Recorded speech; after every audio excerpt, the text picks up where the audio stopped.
To start off, I'm going to invite our wonderful CEO to come and give the remarks.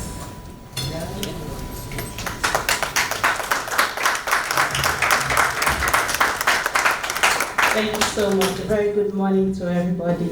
I had to, take off the glasses, so I have a bit of an eye infection, but I will do this quickly. My name is Chioma Modi, like you know, and I'm the CEO of the Society for Corporate Governance. I don't have any speech, I don't have anything written down. Basically, just to welcome you to this event. It promises to be an exciting one. And this is the third edition of this roundtable. And for me, what is most interesting is the lineup of speakers.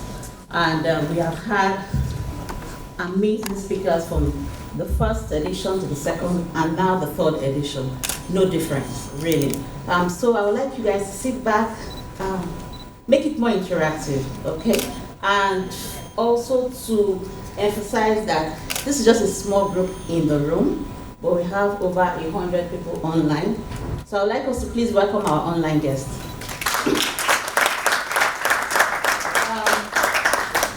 So thank you so much, our virtual audience. We are pretty much excited to have you here with us today. This is the Society for Corporate Governance, for those of you that are not aware. It's a not-for-profit that is committed to promoting good corporate governance practices. So that's basically our role. And this roundtable is part of our advocacy initiatives, right, for inclusion and for diversity.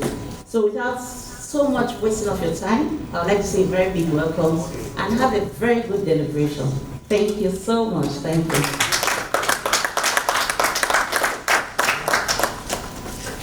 Okay, so without taking much time, I'm going to invite our guest speaker for today, Mr. Wole Oshin. We're going to have his profile played so that it's easier for us to go through.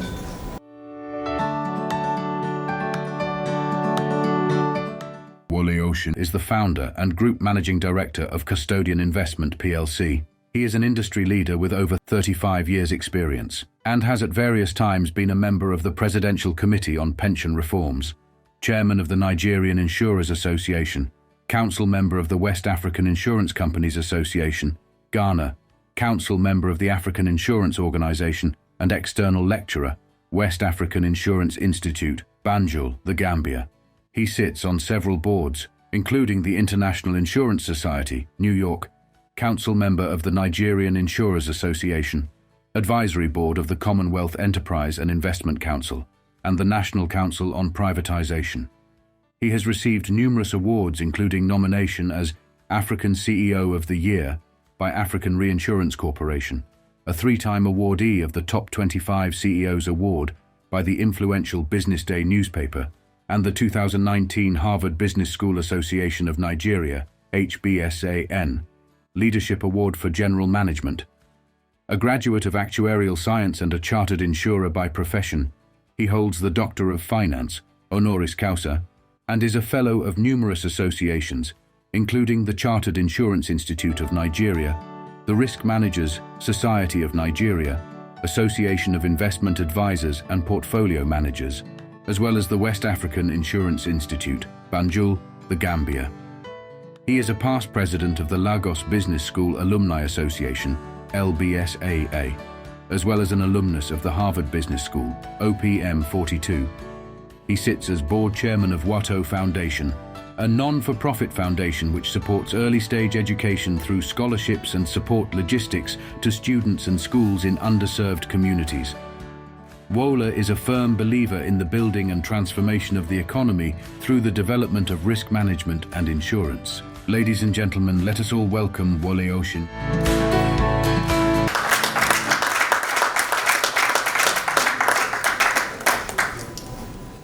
Good morning, ladies and gentlemen. I don't know who that fellow is.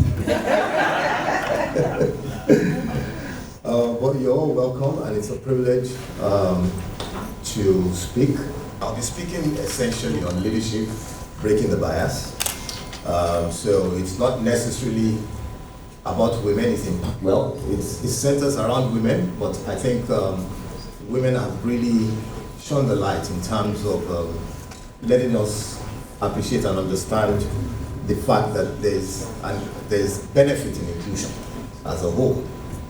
So ladies and gentlemen, distinguished guests, leaders, aspiring leaders and panelists, let me start by congratulating all the women in the House for steps taken thus far in bringing to our consciousness the advantages and benefits of an inclusive society.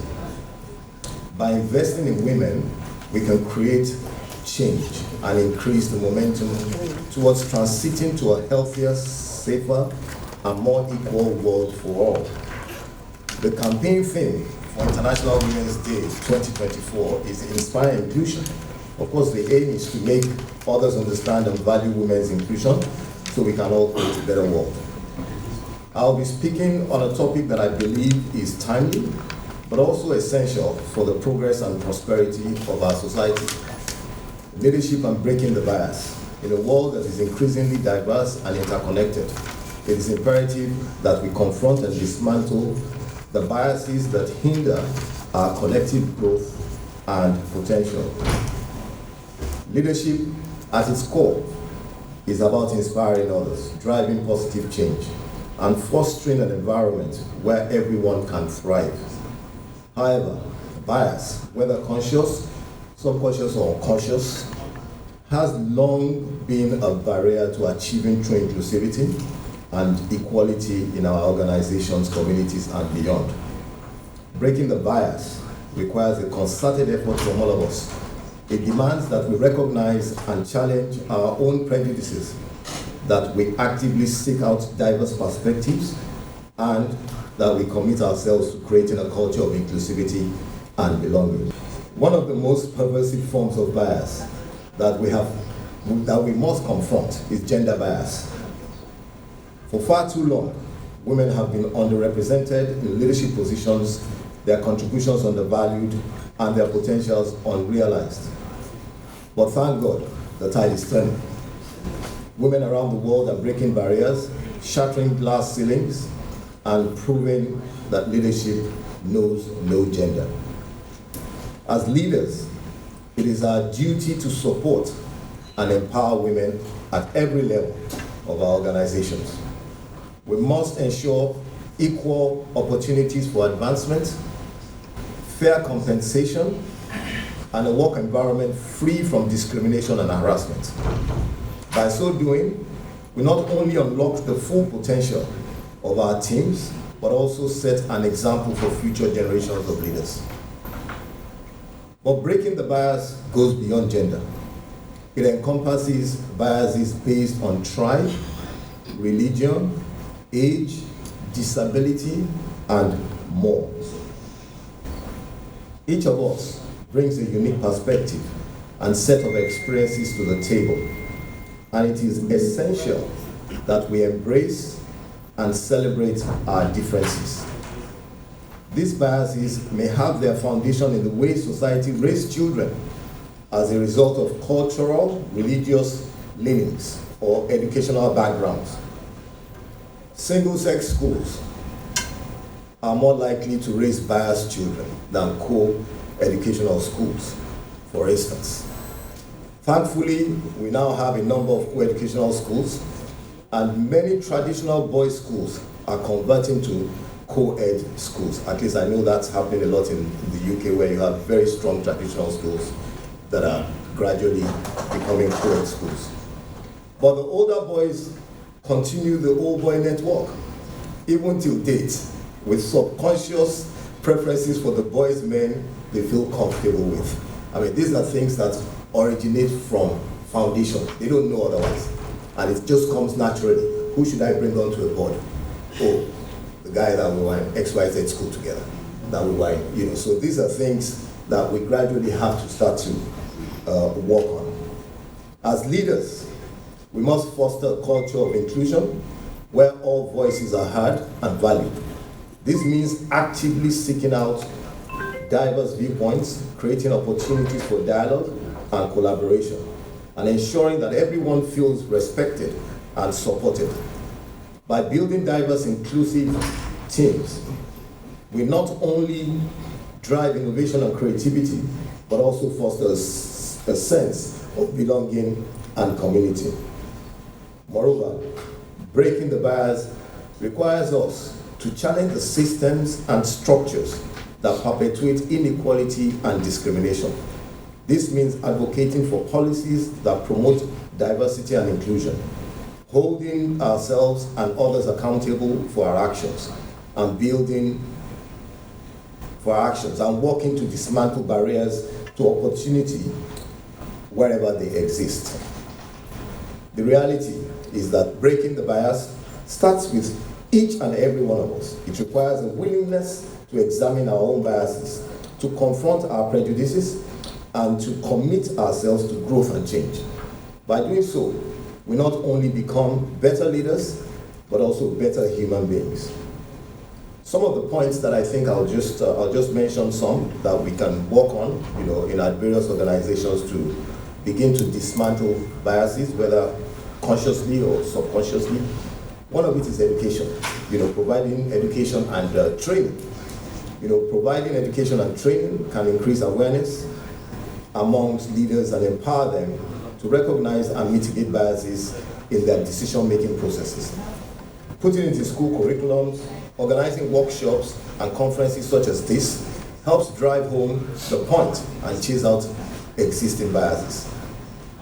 Implementing diversity initiatives, actively recruiting and promoting individuals from underrepresented groups can help diversify leadership teams and challenge traditional stereotypes. The reality is that there is an ongoing adjustment with new hires. The typical ratio of new hires, at least in my organization, is 60% young female and 40% men. This is a pointer to the fact that the future of the organizations are likely in the hands of women. As an aside, I met an American lady sometime last year in the States.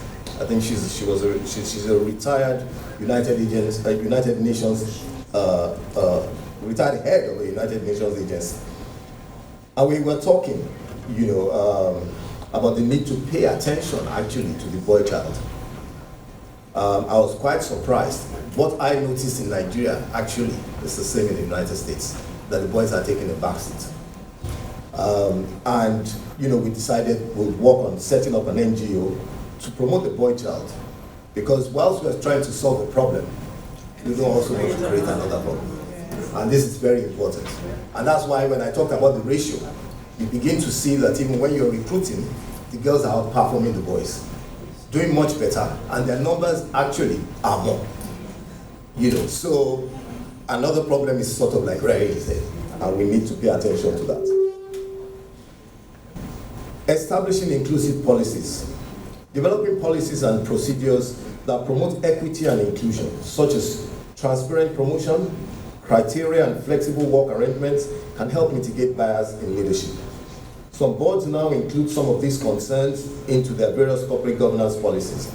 I would counsel that more companies embrace it as a way of driving best performance across board.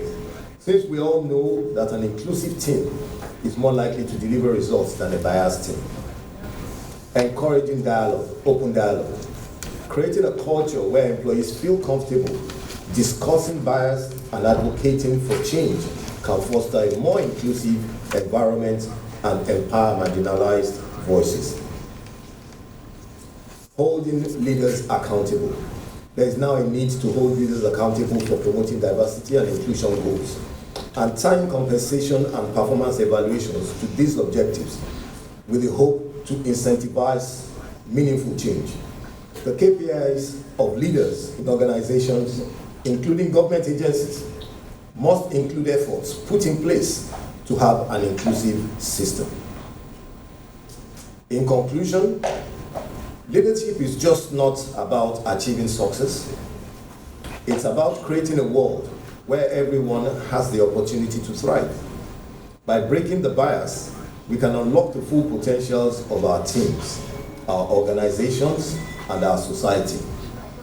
Together, let us commit ourselves to the hard work of building a more inclusive and equitable future for all. I'll leave us with two quotes. The first is from a lady called Pat Weathers, and she says, when we listen and celebrate what is common, what is both common and different, we become wiser, more inclusive, and better as an organization. And the second one is an African proverb. If you want to go fast, you go alone. But if you want to go far, you go together. Thank you and good morning.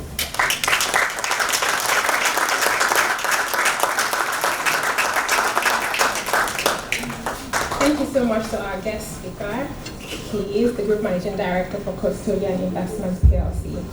Thank you to our sponsors, Heritage Bank PLC, for helping us set up this event seamlessly. Now, the next stage of this event, I'm going to introduce Mr. Olumide Olaleye on behalf of the Society for Corporate Governance team, who is going to present a report on the female representation on the board of the top 100 listed companies in Nigeria. Thank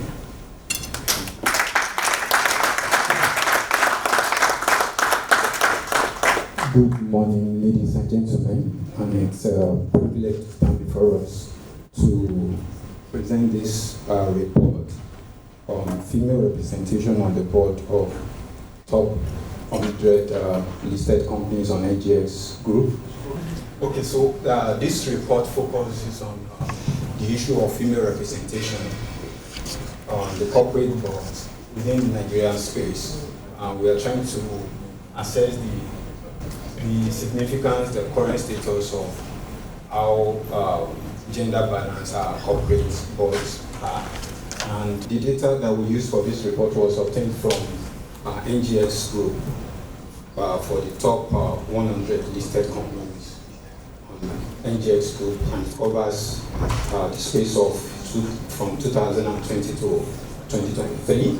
And the approach was we analyzed the data, synthesizing the existing research, and we're trying to, at the end of the research, we'll be making necessary recommendations as touching what our corporate boards should be doing for gender balance.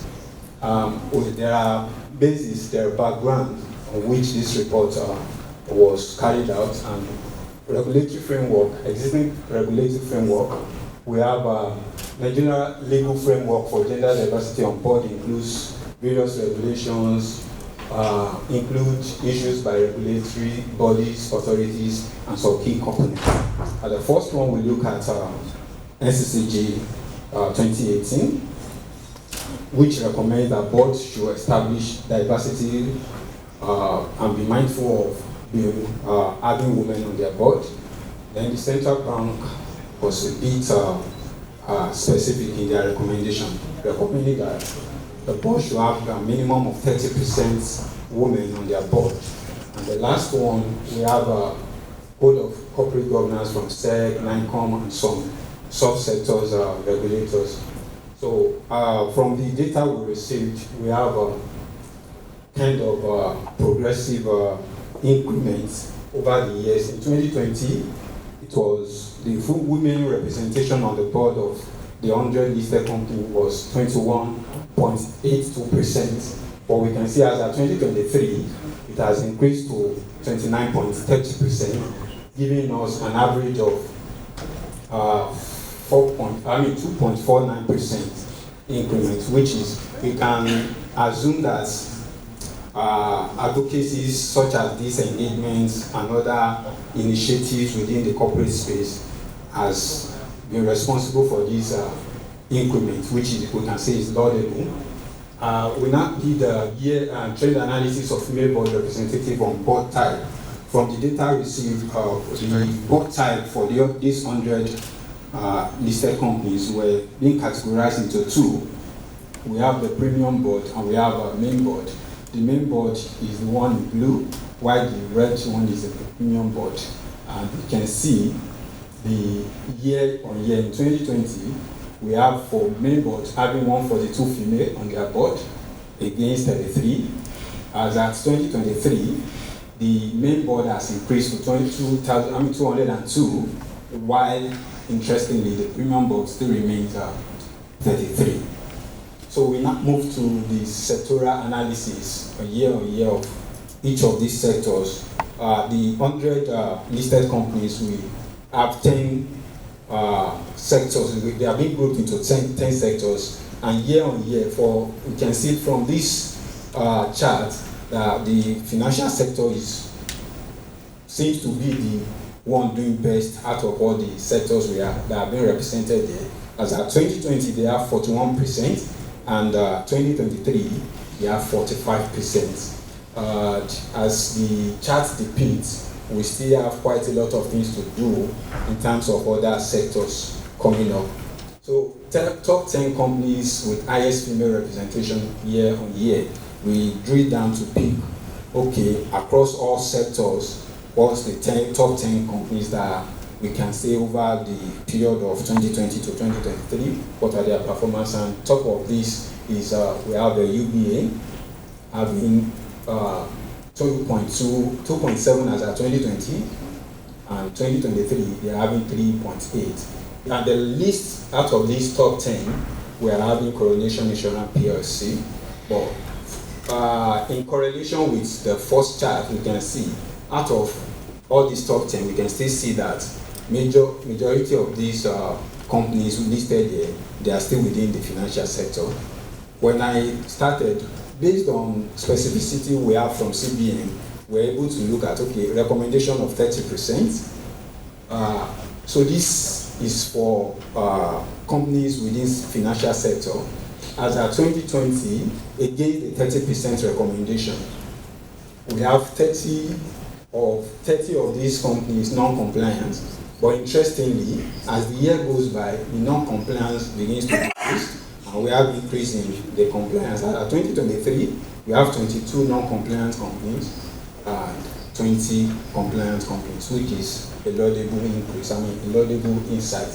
So recommendations from this report that we implore that companies will be more supportive, we implement more supportive policies for working mothers, close the compensation gap, and create mentorship programs for women aspiring to board positions. Number two, for existing board members, we plead that existing board members may encourage shadow boards for women and support female executives pursuing board roles. Talk about shareholders and investors. They should look for stricter gender diversity reporting, nominate women for boards, and prioritize companies with balanced boards.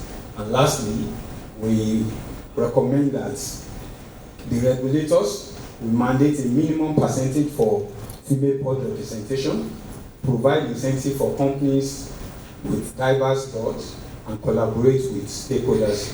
And this is just the snippet of the report.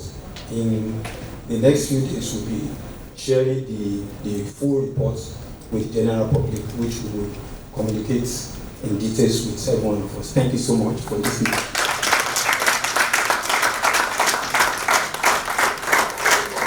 Okay, thank you so much for the report. I think a lot has been said already between the report and our guest speaker, and one of it is to say that when we're trying to encourage diversity, we should ensure that we're looking around us. And one of the things that our guest speaker has highlighted is that at least for the younger ones, we can encourage them to expand their horizons. So you're not just making friends with one gender, you have a balanced team.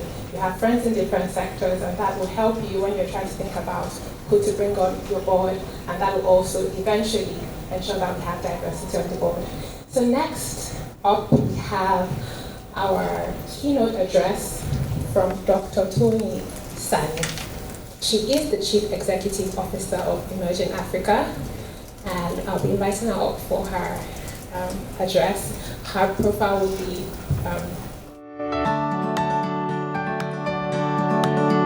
Dr. Toyin F. Sani is Executive Vice Chair at leading Pan-African investment group Emerging Africa Capital, an ESG-led group focused on investing in sectors with catalytic impact on growth and development, cutting across investment banking, trusts and asset management, financial technology, infrastructure finance, and capacity building. Dr. Sani sits on multiple boards, including serving as chairman, Layer 3 Limited, non-executive director, Transnational Corporation PLC, and member, Nigeria's National Advisory Board on Impact Investing, NABII, chair of the NABII Committee on Wholesale Impact Investment Fund, WIIF, and member, National Finance Committee on WIIF. Dr. Sani is the founder and chairperson of Women in Finance Nigeria and founder of WIFNG UK, a platform for advocacy, development, and networking of women in financial roles and financial services. Her other roles include Chair of the Technical Committee on Financial Literacy and member of the Investment Committee of Africa's Off-Grid Energy Fund, OGEF. She also serves as an ambassador for Nigeria for the Africa CEO Forum. Toyin has extensive experience as a prominent investment banker, business leader, public personality and speaker, and derives satisfaction from grooming future leaders. She leverages networks across markets and her expertise in leading transformational initiatives and projects to achieve growth and development objectives. Toyin has attended the Harvard Business School Owner-President Management Program, the Lagos Business School CEO Program, and other executive programs at the Harvard and Wharton IESC Business Schools. Toyin has also won numerous awards, including the All-Africa Businesswoman of the Year AABLA 2017 by CNBC Forbes, Nigerian CEO of the Year 2018 by Pearl Awards, Tech Times African Influencer CEO 2020 and 2021, Africa Investment Forum and Awards, Paris Best Woman Leader, amongst others. Toyin is a LinkedIn top voice and one of Africa's foremost thought leaders. Ladies and gentlemen, let us all welcome Dr. Toyin F. Sani.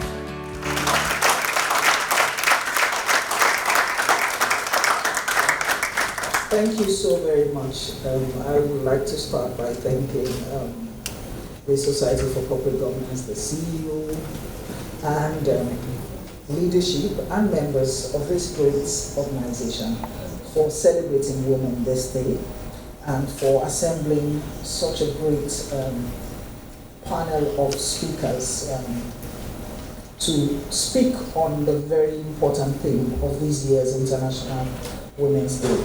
My brother, Mr. Wole Oshin, thank you for the great insights you gave us earlier, and I'm looking forward to listening to my sisters, the panelists that are here as well.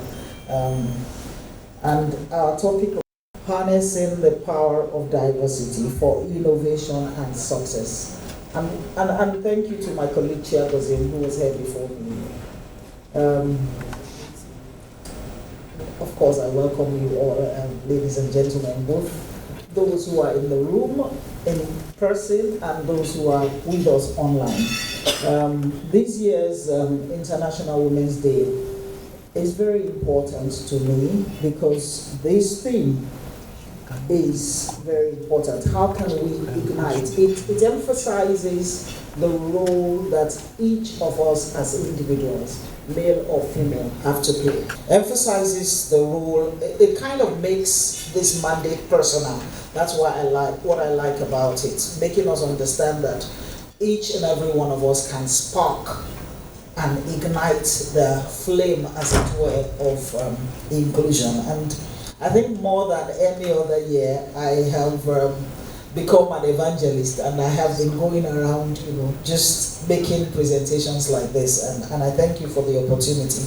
So, we all know that the future of the world, our survival as human beings, our success in our businesses and in our lives today depends purely on innovation. I think we all agree about that.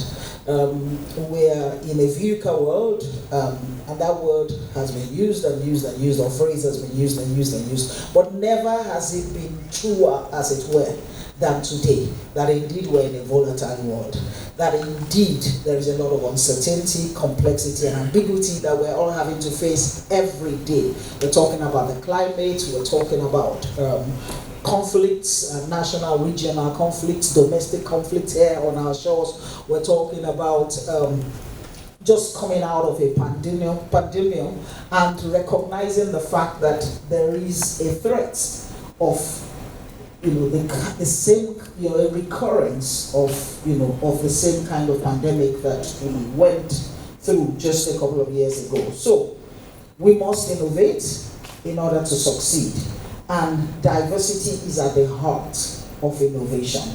It's very simple. If I fill this room with my old boy or old girls network, if I fill this room with people who think like me, who sound like me, who look like me, who have the same kind of background with me, who went to the same type of schools that I went to, can I really expect new or fresh ideas to come out of that room? Can I really expect anything particularly innovative? No. The more I can bring people with diverse opinions into the room, the more I can bring people who think radically differently from me into the room and into the conversation, the more their voices can be heard, the more their viewpoints will be considered, the higher the likelihood that at the end of the day, something new, something different will evolve. And that is why gender diversity is so important to innovation, because over time, in governance, in running companies and businesses, in community leadership, in even family leadership, most of the decisions have been made by the men. The voices of the women have been heard sometimes, and sometimes they've not been heard at all. Sometimes they've been heard as if they were not heard. Sometimes they've been heard and they've been dismissed. But the more we can bring these voices to center stage, the higher the likelihood that we will succeed and that we will innovate. My team put together pictures of some prominent African women, and by the way, these are just a handful of the incredible talent that we have on this continent. And very importantly is that these talents represent different fields, from science and technology to arts, to the field of arts, to the field of sports, to the larger field of entertainment, to the field of literary arts, like Chinamanda, who is a global phenomenon. And what is the current landscape of gender equality? And I really commend the society for the report that was just presented. And as the slides show, some progress has been made. And the progress that has been made is not just domestic, it's also internationally. So considerable progress has been made in advancing gender equality. Women have gained increased access to education, to healthcare, and economic opportunities. So we have undeniably made progress. The ILO says that we've made 26% improvement just in the last 3 decades alone in terms of gender participation in the labor force. Now, so more women are participating in the labor force. And like my brother, Mr. Oshin, said earlier, at entry point, many times you actually have a greater number of girls coming in, and many times also these girls outperform the boys in interviews. And he said in his own organization, as high as 60% of the fresh intakes are comprised of young ladies. Am I correct, sir? How come the typical board that you then see, and today I still see these 7 men, 8 men, 10 men, and it's funny because when I go to these functions and they say, oh, we present our board of directors, and you just see this tall man, and by the way, they all look alike, sound alike, many times you can almost, there's a profile, you just, am I wrong? There's a profile, they're tall, they look good, they're well, packed and packaged. And you just see them walk there. And I'm sitting down and I'm shell-shocked. And I'm like, how come they don't feel uncomfortable? How come they don't feel uncomfortable? They should. And that's why we need to keep having this conversation. There has to be a time when they themselves will feel like there's something wrong with this assembly. And it's not just a nice to have, it is a survival issue for the world. It's a now, thank God for studies. There are abundant studies that show that institutions, organizations, bodies that have diverse leadership, they outperform the others. So it is no longer a matter, and I'll give you some statistics. So kind of let me follow my slides a little more. So, whilst the global labor force participation rate has risen historically, recent data suggests a worrying pause in this trend. Data Room Team Stage revealed that the female labor force participation rate across the globe has been declining. Wow. Going down from 50.9% to 47.7% by the end of 2022. I don't know, who can hazard a guess as to why the trend may be reversing again? And I think our MC said we should make this participative or participatory. And by the way, I like to keep to time. So what's my hard stop time? This is 10:42 now. 11. So I have 18 minutes. So I'm going to dash somebody one of those 18 minutes. Why do you think, just hazard a guess, why do you think that this trend is reversing? Yes, please. Family issues. Family, domestic Young constraints. ladies that have been raising children, Yeah. and sometimes they are asked to quit. They will have to quit their job because of our culture. That's a possibility. Can anybody think of anything else? I think even COVID probably also impacted, because this is from late 2019 to 2020. So there's also the problems that COVID brought about. But I think there is the natural phenomenon that if you think you are making a lot of success in a space, you stop watching that space. And that's what the invitation I want to make to everybody in this room, both in person and online, is assign yourself a watchdog.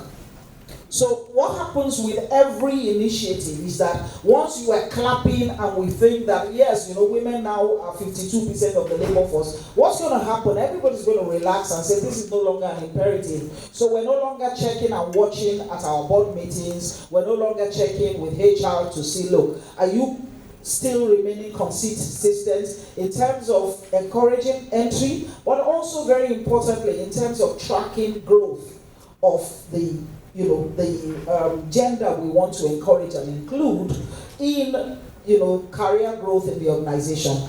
I believe very much that organizations must be deliberate about recruitment, about training, about preparation for leadership, and about monitoring progression until we achieve our target goals in terms of gender inclusion at all levels: board, executive management, senior management, and the rank and file. Until we can say that we are truly diverse on all those levels, we will not be there. I mean, I do need to admit that diversity is not all gender. And within my organization, for example, we aim to be diverse in all reasonable areas. So we look for religious persuasion, for example, because Nigeria is multi-religious, so we can't have all our boards all Christian and all Muslim. And by the way, in designing products for the market, you must have some of those, because those impact and affect, how you can serve people. Then we look at, even though I personally am a fervent Christian, but I don't want a board of all, born-again Christians like me. I want a board that represents all the shades of opinion within the market that I am serving. So the same thing We look for boards that are diverse in age. So increasingly encouraging some of the younger people to come on our boards as well. Otherwise, the products that we design, the solutions we design, our thinking will be fit only for those who are, like me, 58 and above. And then what happens 10 years down the line? Nobody wants to touch my product again because, it's old, it's not fresh. So you have to look at all the aspects of diversity. Also, diversity in background, diversity in experience, diversity in what you studied. The fact that it's a financial institution doesn't mean everybody there has to be an accountant and an economist or a lawyer. You'll be surprised how having a couple of, tech people, scientists, and people from entertainment and the arts can completely, radically change the way you think. So progress has been made, but challenges remain. A recent study from MIT shows that women tend to be underrepresented in managerial roles, in large part because their leadership skills are undervalued. And I was saying to somebody the other day that the real enemies of progress in terms of, giving opportunities to women are not necessarily those who actively oppose and hate us and fight against us. Many times it's those who overprotect us and shield us and tell us not to worry. No, that's for the guys. No, you don't have to, and exclude us from all kinds of gatherings, after work gatherings, because they believe that, we belong back home, because they would like their little woman to be back home. So when there is after office drinks, they don't invite you. Unfortunately, 60% of the decisions are taken during that cocktail after office drinks. Everybody essentially takes a position. The meeting before the meeting happens there. And then tomorrow morning you are at the board meeting and you came to that meeting not knowing that you are already in the minority. And so the agenda item comes. Mr. Oshi is smiling because he knows this is exactly how it happens. The agenda item comes up and you are all by yourself in your position and your opinion. You are in the minority. And very quietly you just... And unfortunately, the more it happens, the worse it gets. Because the more you then... And that's one of the feedback that we get, that women, part of the reason why we don't get included is that we're perceived as what's the word? Introverted, as, withdrawing into ourselves. And you withdraw into yourself because every time you come to the meeting and you raise a position, it's like, you don't know why, but everybody else has gone a little further down the line on that matter because there were drinks last night and you weren't there. So, okay. So, what are the key barriers to gender diversity? Cultural norms remain a major barrier, of course. Furthermore, a significant barrier for women in advancing our careers lies in the unequal distribution of domestic and child care responsibilities. Let's talk about it. That's the point you made earlier. It is a fact, it is a reality that most of us as women still have 2 jobs. We'll finish this one, we'll resume at home for the next one. And our partner has just 1 job, bring home the bacon. Problem is you also bring home the bacon. And yet, you do the other job as well. And let's be frank, we are all given only 24 hours. There's a limit, a Yoruba saying says, it is an exaggeration to call somebody a foreman. No single person can do the job of 4 men. What I mean? Essentially, Superwoman and all that, I'm unchangeable. What are all those songs we sing now, I'm unstoppable and everything. After we have sung everything, we're still human. You're still human. So let's be frank, you burn the candle at both ends. You burn out. Statistically also, women fall out of the workforce earlier than men because you burn out. There's a limit to what a human being, a single person can do. And so all those are also issues that we need to discuss and we need to address. The table shaker that I've been sharing around in the last few days is maternity leave. I think paternity leave needs to be longer. That's the reality. Paternity leave needs to be longer. If you recognize that the leave is not just for the physiological pressure on your body for your body to heal. The leave is also supposed to be to care for the infant. If the man can't care for the infant when he's in the office, even if it means, anyway, don't let me, I've already shaken the table. Let's move on. So promoting gender diversity for innovation and success. So how can we promote gender diversity for innovation and success? Now, why is diversity so crucial? Extensive research reveals a direct link between gender, ethnic, and cultural diversity within a company and its profitability. So diverse companies tend to do better. We have a fund that is called the Balanced Diversity Fund. It's a fund that Imagine Africa launched almost 4 years ago. Fund is doing well in the market.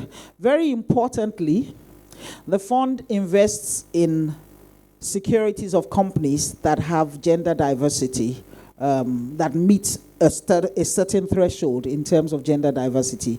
That fund, year on year, has outperformed every other fund we have. And similar funds in the market outperform the other funds. And, at different times has been the highest performing fund on the, registered fund by the SEC in Nigeria. So there are sufficient statistics that show us that diversity actually improves the quality of decision making and improves the performance of an organization. Inclusive leadership is not a management style. It's not a management style. All the time we talk about, management styles, different management styles. What I'm trying to say is you don't have a choice about this. You can't say to yourself that, the former MD, that was his own style to include all you people. And this is not my own style. No, it's not a matter of management style. It's a commitment to fostering an environment where every individual, regardless of gender or background, feels a sense of belonging and it feels empowered to contribute their unique talents. We all individually bring unique perspectives, unique exposure, unique skills, unique ways of thinking, and everyone's own is important. We have a phrase we use a lot at Emerging Africa. It's psychological safety.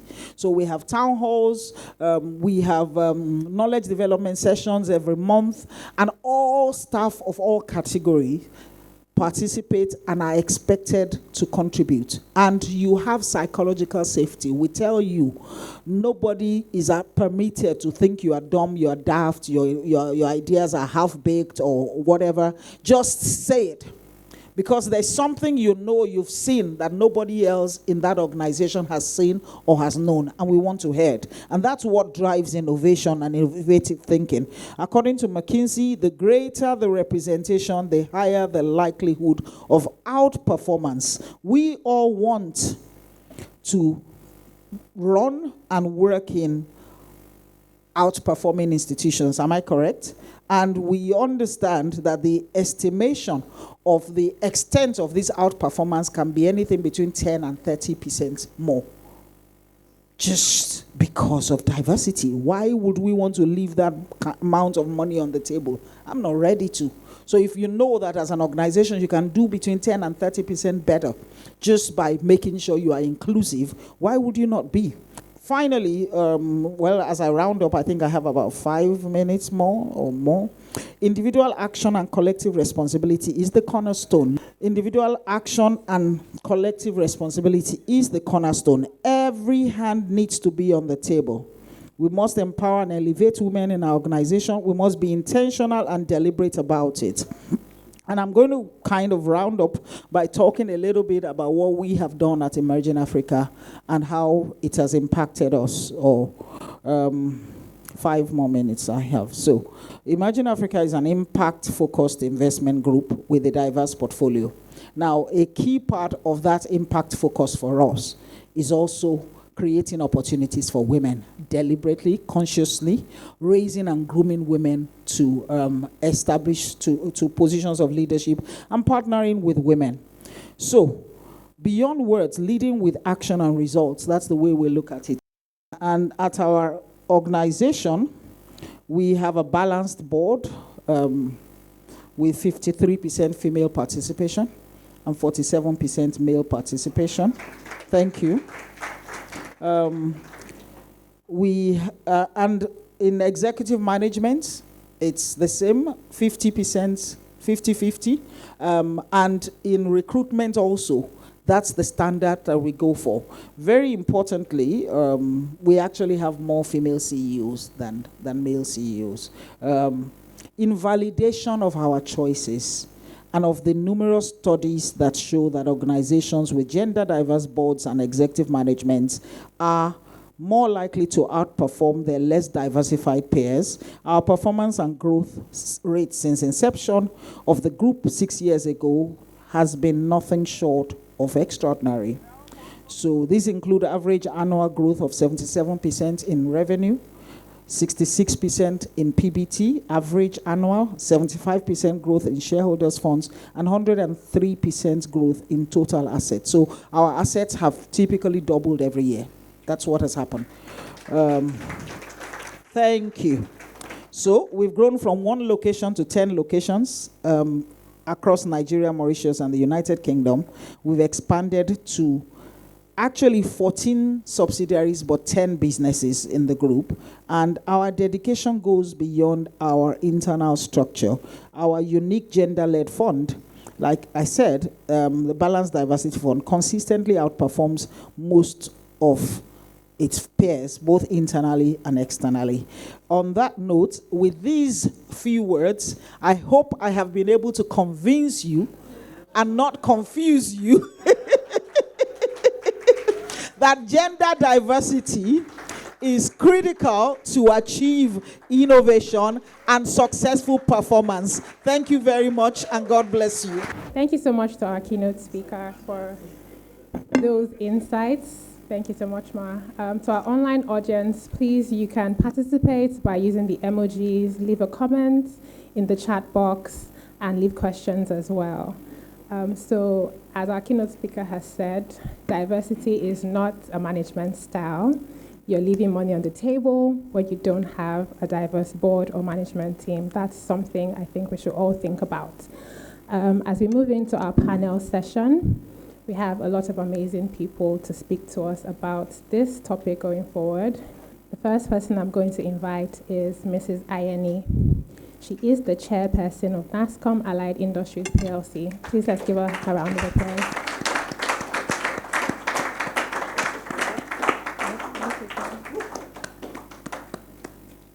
Our next speaker is Mr. Ni Yusuf. He's the managing partner of Veraki Partners. And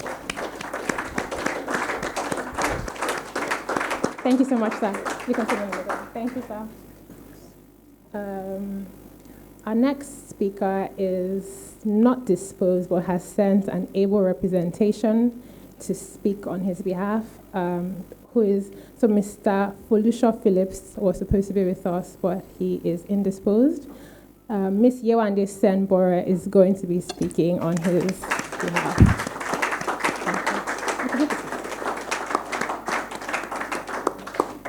Okay, and of course our amazing sponsors, Heritage Bank. We have Mrs. Oseri Pibo Ben Willie, who is the Executive Director of Heritage Bank PLC. And of course, to moderate this amazing panel, we have our moderator, who is Mrs. Sokuna Kuka. She is the chairperson, Credit Registry Nigeria. Okay, so I'm going to leave you with this amazing panel. Please leave your question. You can write your questions down. If you're online, please leave comments in the chat box, and we'll take it after the panel. Thank you. Welcome to our audience online as well. Glad that you're with us, and hopefully we can get all our thoughts in the 45 minutes that we have and get some Q&A as well. Thanks to my lovely panelists for being here, and you all got to give it up to the only man on this panel. Me, I know you were a tough guy, but I didn't know you were this tough. Welcome to the room. of all these ladies and all the questions. So we heard from our guest speaker, and we also heard from our keynote speaker, and they were very, very direct in calling us to action, and I love it. Thank you so much, sis, and thank you, bro. Wale. So what he told us, basically our guest speaker told us a few things, and I made some notes on it, and he's just really told us, look, education and training is an ongoing thing. We must have those things in our organizations if we are wanting to be effective. Also, he said something that was so apt. The society needs to be conscious about what we're doing, because you don't want to fix one problem and have another one created. And we're seeing it happening now.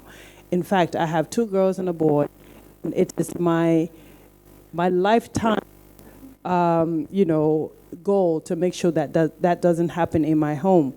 My son is more important as my girls, and it's like having a chair with 4 legs. You can't have 2 working, right? So society needs to pay attention to that. He also mentioned that the KPI should be measurable. We should be able to measure them, we should be able to track them in our organization if we want to advance inclusion and diversity. And I think that is very important, because with some very funky titles sometimes that just doesn't make any sense. Like, what does that mean? How do you even accomplish something like that? So it's important. One thing he also mentioned that I was, it was like, yeah, that's true. We have all of these schools that we want to send our kids to, right? And you have to ask yourself, exactly why am I sending my children to what school? It starts that young, because if we don't have an understanding, but is that what you're wanting? Is that the society you want to leave behind? And we have to start to think from that beginning. First of all, it's about that early age that then you get to the place where you see a guy would tell his coworker, because she's a lady, to go home and he's going to go to the meeting. If you start early, he will understand that, oh, she got this. She can come with me. So we got to start from that beginning.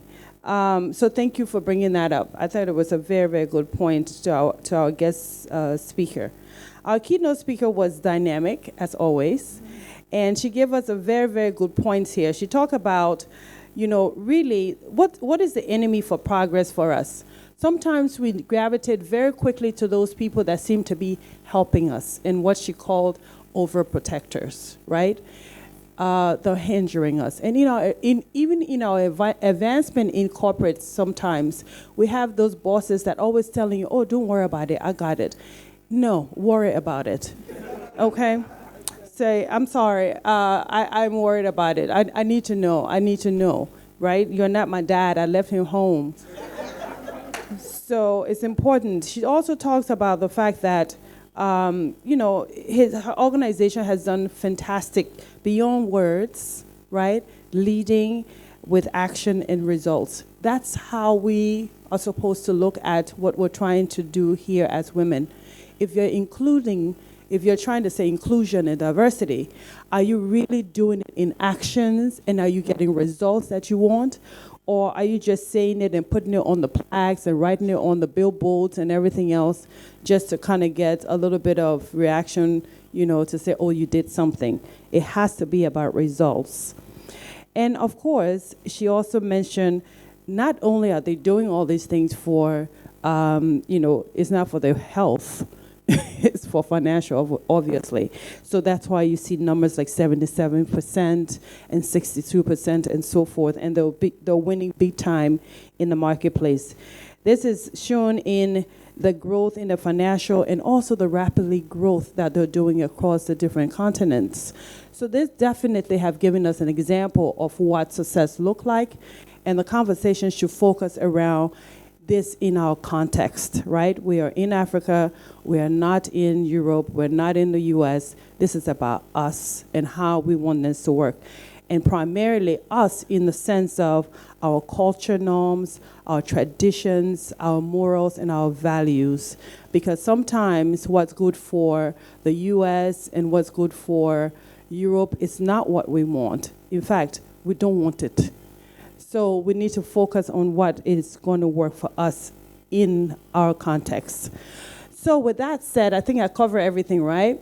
We're going to move now to our panelists, and they're going to take about maybe 2 minutes to tell us what they got in addition to this, and what can we expect from your individual organization and leadership style, so we can start to see how this inclusion and diversity can start to take a root on the continent. So I'm going to start with the only man that is sitting with us today, and let's hear from him on his take on this. So over to you, Nihi. All right, thanks, and good morning, everyone.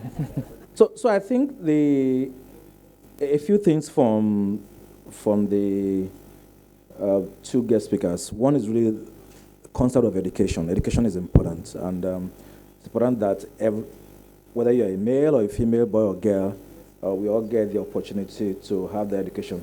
But I think the second thing is around accountability, right? Just holding leadership accountable for it. That is important. And the difference between practicing what you preach and just tokenism is that sense of accountability. How much of your bonus is tied to, how much of your income is tied to doing this. I think that came out succinctly. From the other speaker, I actually jotted down a few things. There was, like 6 words that she used that started with C that I thought were quite important. That inclusion should not be a concept, and it needs to move from being a concept to becoming a culture. That's the second C. For it to be a culture, there needs to be commitment to drive it, and commitment to drive that change. So that's like the fourth C. And what was that again? And then you need champions. That speaks again to leadership, and those champions must have the courage to just do what they need to do. So thank you for sharing those 6 C's with us. It's about concept, to change, to culture, to champion, to commitment, to courage. And for me, that says it all, really. And she has shown that in doing that, everybody benefits. I mean, 6 years, 10 businesses across countries, those incredible numbers. So thank you for sharing. So we're going to move to our next, and she's going to be sitting far away from me on the other end. So I'm going to pass it to you. Thank you very much. I think I'm just going to pick up from where the first speaker, the panelist, that just touched on. I think in discussing gender diversity and the place of inclusion in a workplace, it's very critical that we pay attention to some core things. And, you've talked about the culture of the organization, which comes right from the top. From the data that was presented to us, one of the things we saw is that whilst it started off looking like there was an increase, then there was a decline. That decline, what was responsible for it? Beyond the culture and the commitment is a need for consistency. And that consistency ensures that year on year, the same principles are embedded. What you find in organizations is that with changing faces in an organization, culture can be eradicated and it can be polluted. And so consistency ensures that year on year, you're handing down that culture.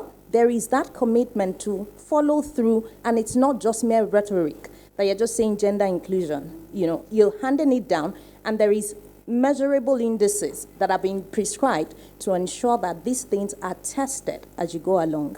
I'll illustrate with my organization. I'm a lawyer. I work with Olaniwa Ajayi. And what we do is, at some point in time, and whilst preparing for this session, I remember the conversation I had with a junior lawyer about 15 years ago. And I remember the guy just sitting at his desk and asking me, why is it that you all at the management level look alike? And I thought that's very odd. We don't look alike. And he said, you do. every one of you have all been through the same system. You need to shake it up a bit. You know, it sounded very odd at the time, but the guy was serious. And he said, you need to shake it up. You all think alike, you know, there's a tendency when you all look alike, sound alike, follow the same principles to always agree. You need that disruptive, constructive disruption that ensures that value is brought to the table and innovation and creativity is achieved. And at that point, we decided to bring in people from outside. Before, it was merely organic growth that the institution adopted. But we then thought about it and started bringing in people. Bringing in people from outside cut across both gender as well as competence, levels. And so we've seen the change. The firm has grown. Today we're about 188 staff, 144 of us as lawyers, and that, I dare say, is the largest in Nigeria. And what that does is that it ensures that people are able to grow, the institution is able to evolve properly, and of course you see that in the contribution to society. I'll touch quickly on the level of inclusivity also. I think more than D&I is DEI, which is equity. I think it's important, and that goes to what Mr. Wole Oshin had talked about, the need to ensure we don't leave anyone behind. In my organization today, 67% of us are women. At the management level, we have 53-47 for the board, the topmost level in terms of the firm. And what you see is that because we took a decision at some point to ensure that through the levels, people stay back, have been there for 21 years. But before then, there was no one. What happened was when people get married, they leave. And that was consistent through the years. But at some point, the firm had to take a decision to create a conducive atmosphere, bearing in mind the societal demands on women. And that is where the role of commitment comes. I'll stop there. Thank you so very much. The role of commitment. So now we're going to go and have this conversation on what she thinks in that CMC. Is this working? Yes, it is. So thank you. Greetings to everybody. Many thanks to SCGN for inviting me. And I want to particularly thank Wole and Tony because I think they gave us such great context for this panel discussion. You know, as I listened to them, I was thinking, but there's the why. It's so obvious, it's almost like a no-brainer that diversity is good. So why do so many companies still struggle to truly embrace diversity? So you can see it's good, they know it's good, why do they struggle? And I think perhaps the answer is that as human beings, we're actually wired to gravitate towards what is familiar. And what is more familiar, and the panel has said this already, than someone who looks and sounds and thinks like me. So the truth is that when I'm dealing with a clone, however that clone has been created, it's easier than dealing with someone that's different. With the clone, I can pretty much predict how she's going to react in any given situation. It makes life easier.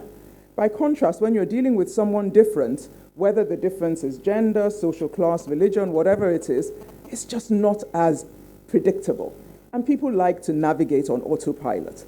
So I think as we move along this path, we have to accept as a premise that people instinctively shy away from diversity. Most people. Now, there are exceptions, but I think most people, whether they admit it or not, most people instinctively, there's some primordial instinct to gravitate towards what's familiar. So unless we recognize and deal with that instinct, we will continue having these meetings.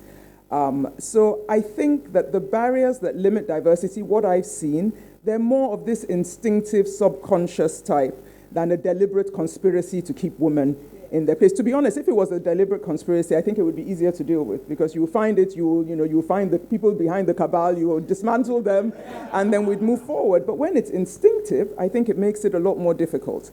So what I would say is that, I'm talking from a private sector perspective. That's all I know. I've never worked in the public sector. I think in the private sector, objective metrics make sense to us because we're focused on the bottom line. We sort of understand if it can be measured, if it can, then that's something that I can work with. So I think what I would just say is, I like Tony's phrase, I think, what are the strategic advantages of diverse teams? Improved bottom line, greater innovation, richer creativity. We all know that. And I would focus on that rather than the moral imperative, which I'm not saying the moral imperative isn't real, it is real. But my fear is that when we approach the discussion as a moral issue, a number of things happen. A, it's not as effective in changing behaviors. And also you give people sort of like it's almost like a get out of jail card, because people then think, well, as long as we're nice to the woman, give them a little crash, you know what I mean? Paint something pink almost, you know what I mean? They'll feel better and then everything will be fine, So I think we have to move away from that and just say, okay, what do we need to do? All hands on deck. This is not something, it's not a women's network issue. It's not the few women who are on the board. It's everybody. It's ongoing as well. It's not something, and I think Tony alluded to that, it's not something you step back from, okay, we've made some progress, we can take our foot off the pedal. It's ongoing. You demonstrate that it's a huge benefit, and then you begin to challenge and change those instincts. And how you do that is with clear policies and targets. If staff are demonstrating genuinely inclusive behaviors, they're rewarded. And if they're not, they're penalized. That I think is what people understand. When they go back home, they can do whatever they want at home, yeah? But at work, you have to behave in a certain way because that's good for the company. And so I think just as I close, you look at the board. Does the board believe that diversity is good? Does the board really believe that? Does senior management believe that? If you sort of win at that level, then you begin to change the discussion in the room, the tone at the top, and we can start dismantling those barriers. I think Wale referred to that, and they are real barriers. Hiring and promotion, do you have female role models in senior positions? Appraisal outcomes, do you interrogate them? One of the things we found in a study that I did was that when you looked at appraisal outcomes comparing men and women in the maternity leave year, there was always a dip, and a significant dip. So, somebody is at work for 4 months, but you're appraising her as if she's at work for 12 months. Of course she's going to perform worse. Now, if you don't do that gender lens review of the appraisal, you won't pick up on that, So I think that's important. Does the organization know why it's losing women at mid-management level? I think you referred to that. Olanu Ajayi sat and said, why are people leaving? So once you understand why people are leaving, you can do something about it. I think I'm probably out of time, but I think really all companies, we need to be serious. If you are serious about wanting to compete in a profitable way over the long haul, you have to spend time identifying the practical issues within your companies that are impeding diversity, and you have to deal with those issues. Thank you. Thank you so much. Thank you so much, Yemisi. Very, very detailed. You have to understand the why. That is definitely true. So I'm going to turn to our sponsor, the person that paid the bills. So, Osei, it's all yours. Tell us a little bit.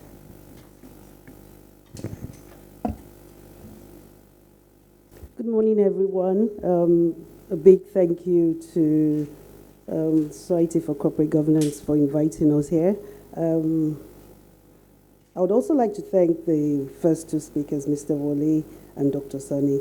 I'll just pick on a particular thing he discussed. He spoke about tradings. And for me, there is a need for organizations to be very intentional and deliberate. So we're not just talking about gender diversity only when it's International Women's Day. That's all we see. And then we all go back to the drawing board to say, really, are we really practicing this? Are we where we're supposed to be? And that's why we're where we are, seeing that the numbers are dropping. So trainings must be such that it's driven down the ladder, driven through the various enterprise or institutions where we find ourselves, and ensure that it's part of the curriculum that we're looking at, so that even the junior staff, taking a male junior staff for instance, knows that it cannot come to the table alone. So it's not only about gender or you're a woman or you're a man, it's about the value you're bringing to the table. And I dare come here to say that women have a lot of potentials they bring to the table because we're very multitasking. And I can take myself, for instance, going through the career ladder. I've done banking for over 30 years, and that's all I've done. And I've made sure that I found a seat on the table. I've been intentional. I've been deliberate about my voice being heard. You can back me down. I would say what I have to say, subtly, without being rude, but I must be heard. Every woman needs to be heard. Every woman needs to be intentional to say, you know what? I have that God-given innate talent in me. I have potentials. I have values that I'm bringing to the table. And it's all about you. And I always tell people when I lead them, it's YOU. And it's all about you. What are you bringing to the table? What value are you going to add to your organization? It's not only in terms of hitting the bottom line. That's part of what we've learned as bankers. You must bring financial value, but you're not only bringing financial value to the table, you're also bringing your own innate potentials that you have in you, your leadership skills, your interpersonal relationship skills, whatever it is you have, you must bring it to the table, and you must train yourself. You do not wait for only the organization to train you. You must develop yourself, even as a woman, whilst you're still looking after the kitchen.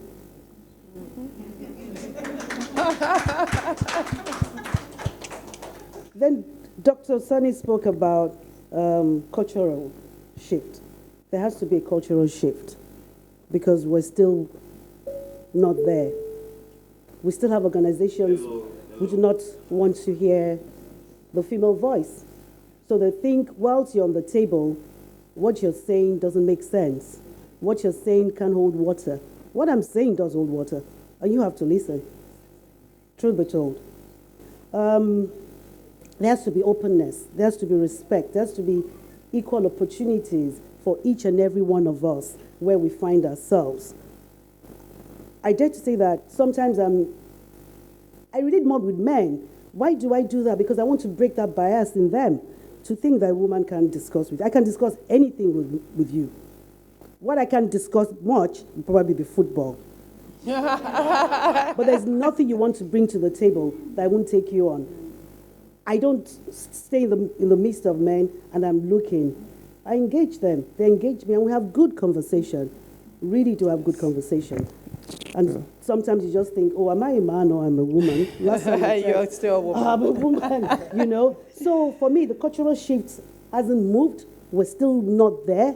We think we're there, but every March of the next year, we find out that we have not embraced diversity as we're meant to have done.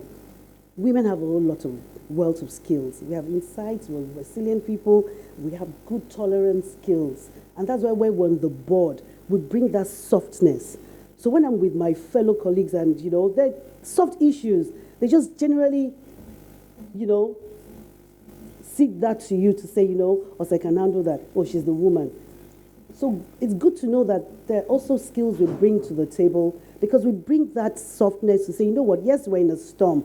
Can we just take a sit back, just a minute to look through it and then think through it and then come back with the results that you expect to be given or to achieve, and then we have a balanced outcome.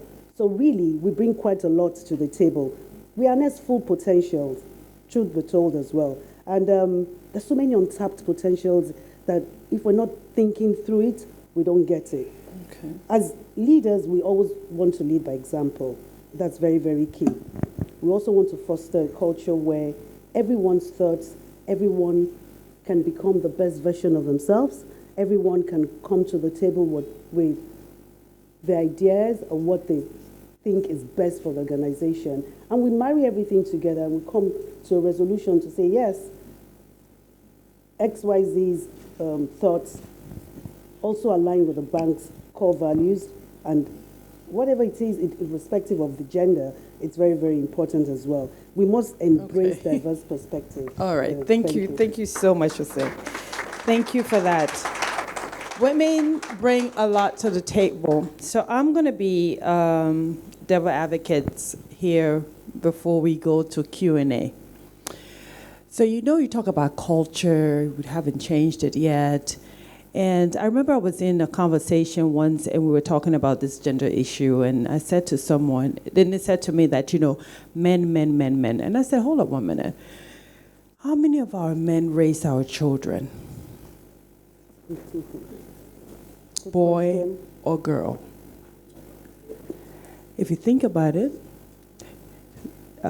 Sister Ann was saying that we need more days for men, paternity leave for men. So 99.9% of the time, it is us women that are raising our boys. It's us women that are raising our girls. We're setting the tone for the society, for the culture. And then we come up here and we complain about the men. So I'm just going to ask, are we women not also a barrier to ourselves? And if we are, what do you think in your organization that could be happening with the women, not the men, but the women, to help change this narrative we're talking about? And if you go back into the numbers that were shown to us about the decrease of women in the workplace, and I think she made, Keelan made a very good point. She said, COVID made some really major shift in the mindset of a lot of women. We realized the importance of being with your family.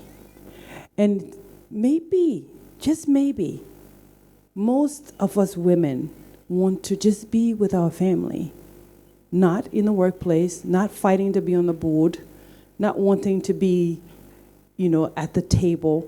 Just want to raise a good, wholesome family in a happy home. That's it. So that question I'm posing to all of us here, are we not our own barriers to this process that we are saying needs to happen? And if you think we are, how can we change it? If you don't think we are, tell us why.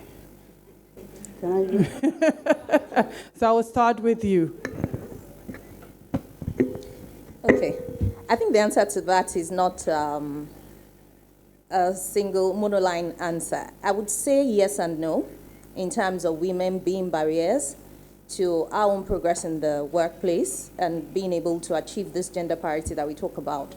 And I would also say no. Now, yes, because as you mentioned, and I do have them, a lot of them, women who feel the place of women by virtue of maybe culture, religion, which I'll speak to, that the place of women is really to be in the home, to nurture the children, because that is the duty and the calling of women. I know people who left the job just because of that. As far as they were concerned, waking up early to come to work and closing late was not the calling for women. And so it was an aberration to be struggling with men. That was their belief. And no matter how much you try to convince such people, they just wanted to be at home, taking the children for soccer practice, swimming lessons, dropping off and picking up from school and all of that. But my position is you can do both. You can actually do both. And that's why I said I would not answer that with just a monoline answer. On the other side of it, where I would disagree, is that from generation to generation, women have been taught. And whilst I hear you about the mothers being the ones who raise the children, these mothers have also been raised in a particular way. And society still expects and demands some things from these mothers, so that when you don't do it, you get called names. You get being told certain things among some families, among some societies, sometimes even in the workplace. You find women being told to, oh no, don't raise, is that how you talk to your spouse? You have to be careful, it could be your spouse, in some offices. And you wonder, this is not a home, it's a business setting. Can we be professional? But it's all about cultural norms seeping into the workplace. We've not been able to dimension. Yeah. And that's why when you look at it, we are raising women to believe that there is a duty, first and foremost, and the number one duty is to the home, and career comes second.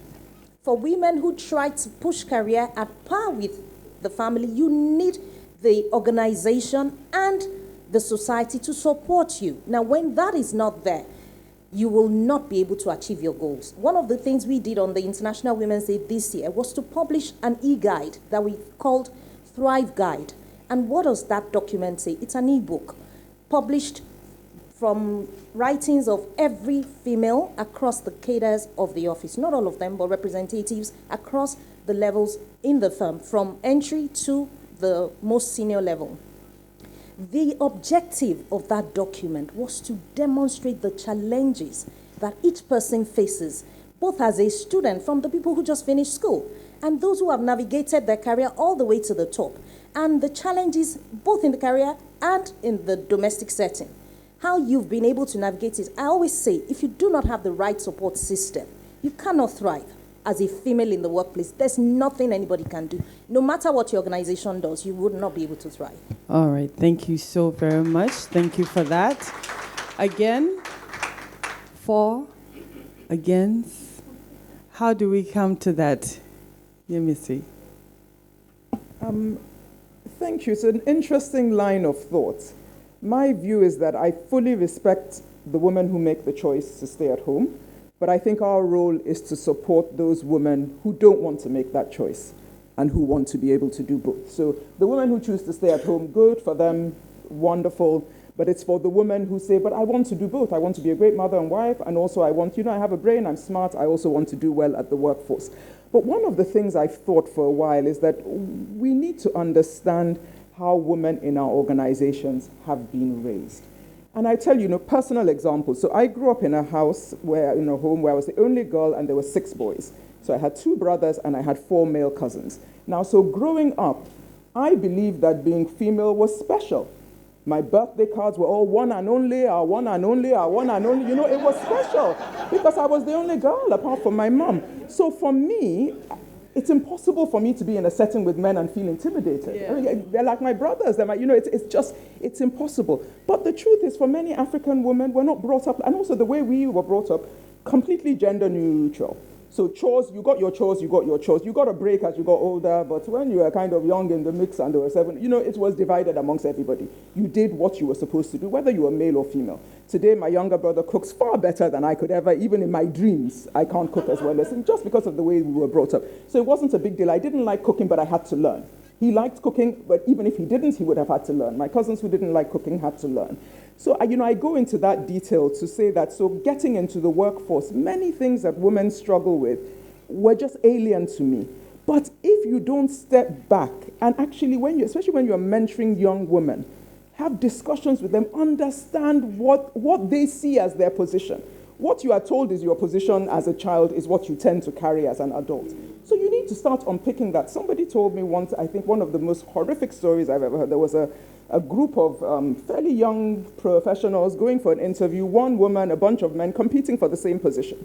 At some point, she went to get tea and coffee for all the men and almost missed her slot. Now, that's somebody who's been brought up to say, when you are somewhere and there are men around you, you serve them.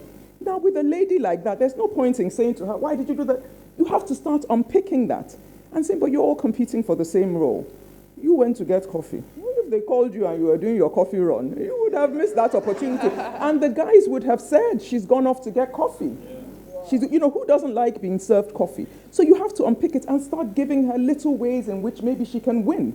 So what I always say to young ladies, if you're in a meeting and they say, you made a point about the female roles. Now, I struggle with that a bit.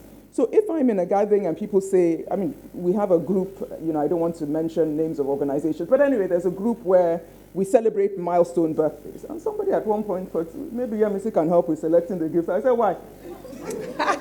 You don't know anything about me. You don't know if I know how to pick good birthday presents or not. I said, absolutely not. I'm not going to do that, because in his mind, he was thinking, well, the woman, she will know how to pick. I said, I know nothing about any of these things you're buying. I have absolutely, and I'm not doing it. And I said it there on the platform. So I think we need to be careful.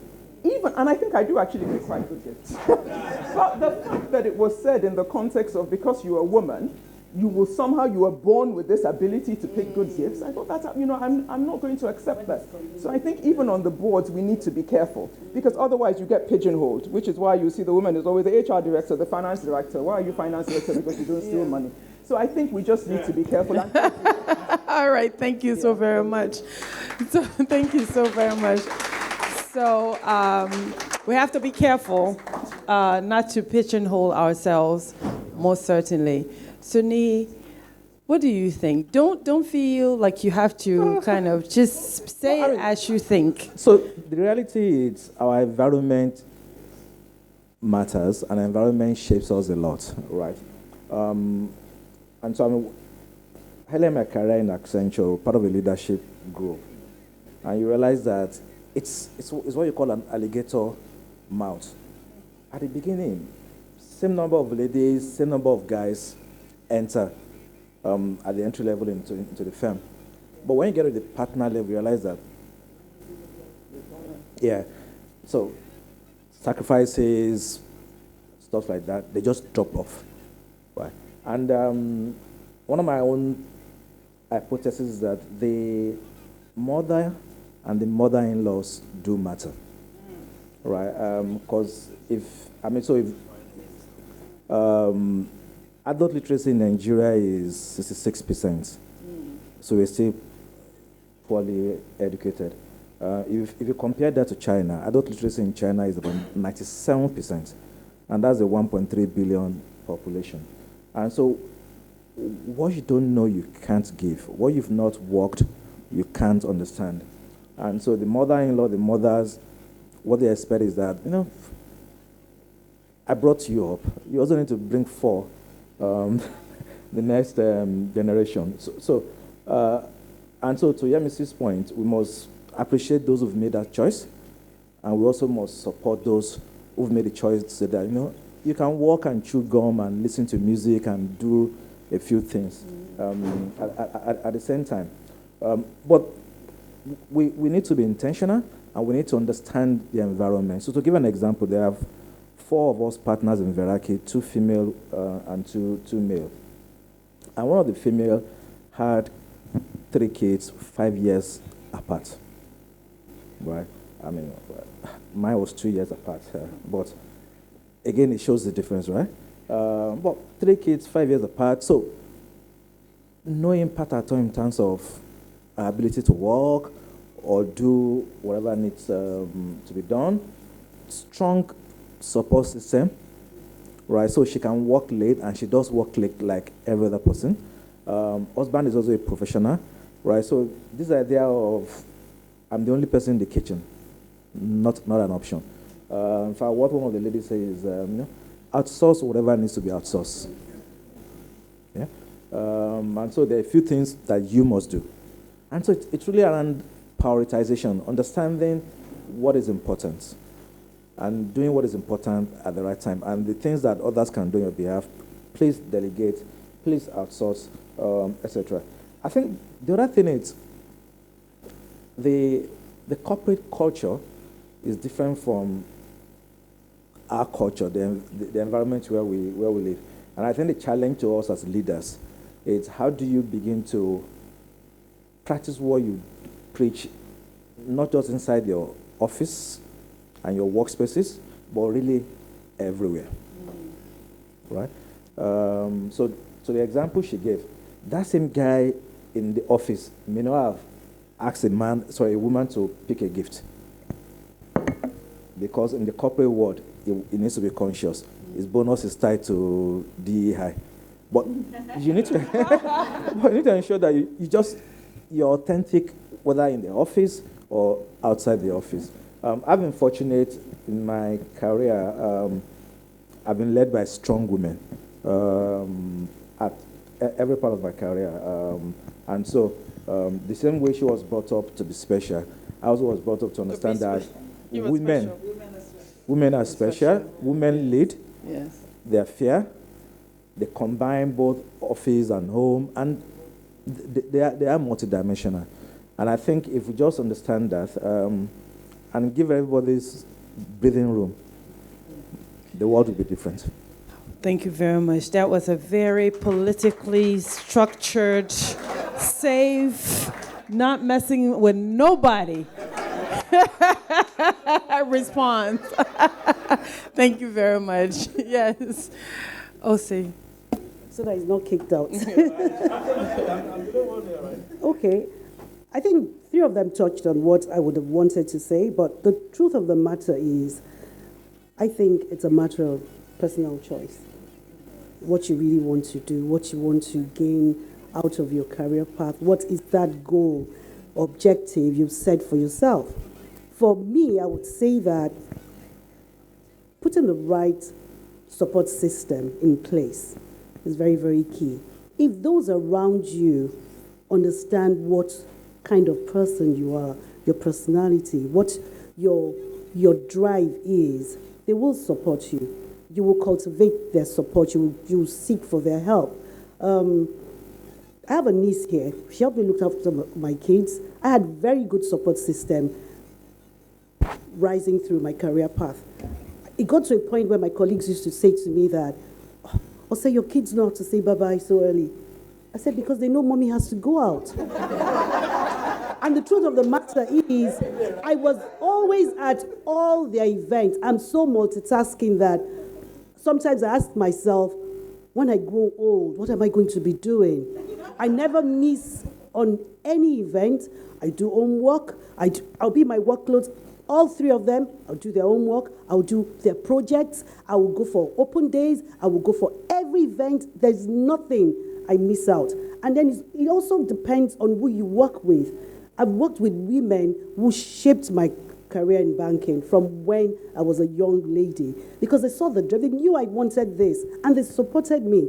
And which is why we always say that women must not bring down women. We must help ourselves grow.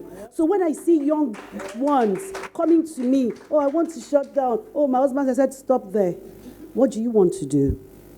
Do you want to continue on this path? Sit down. And when you teach, experience is the best teacher, they say. I don't use the next person's experience. I use my experience. And then if you have a good support system through, as we've earlier said, your spouse, your kids. My kids are very understanding. Even these days, when they call, "Oh, Mom, are you in a meeting? Are you busy? Can I talk?"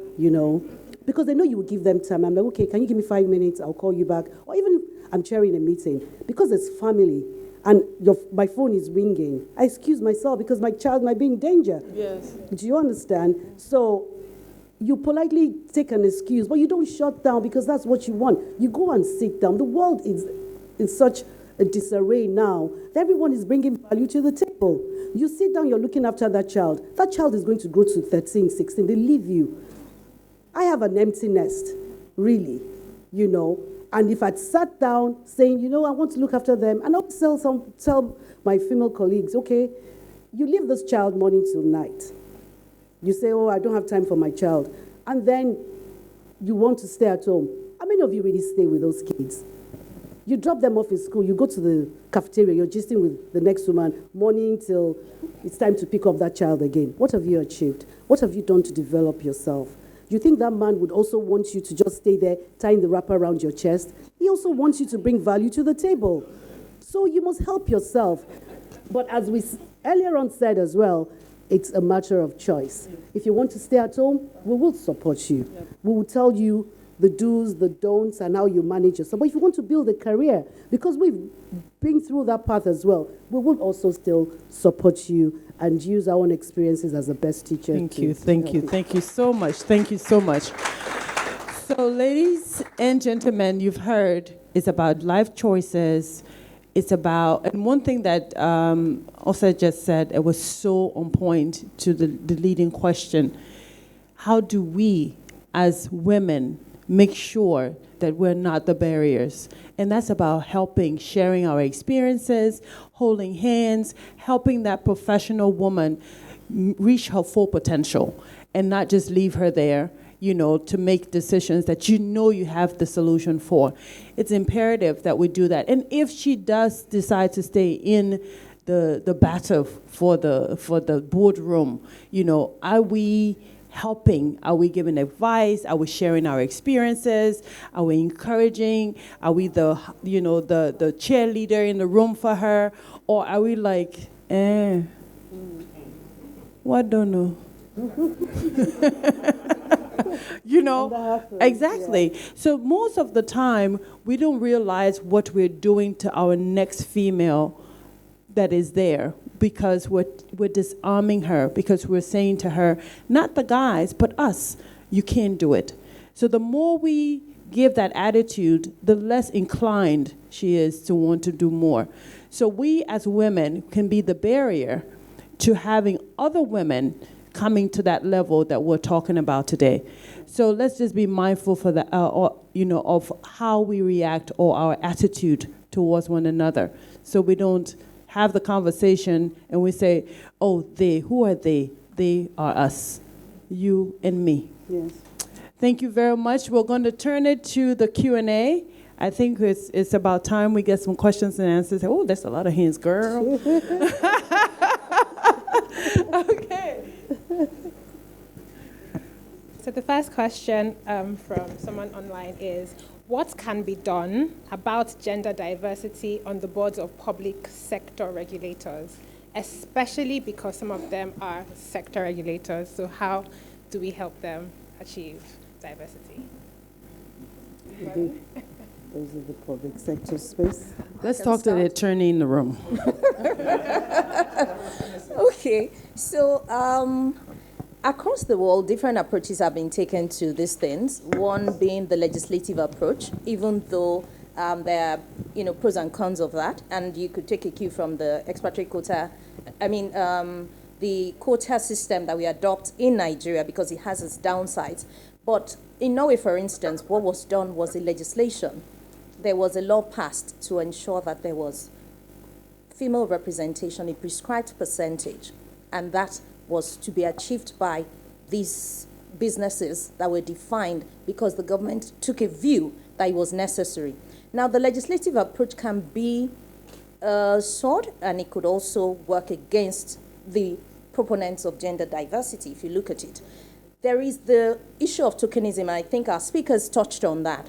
We don't want to sacrifice meritocracy on the altar of parity. You have to ensure that the best foot is always put forward. And so, whilst legislating, what we should be saying will be that, the best person should be given that role, but you would give access. So you're gender neutral in the recruitment process, in the the selection process. It's not, as Mr. Oshi mentioned, that, I remember my colleague or my schoolmate, and I just go and pick him. No.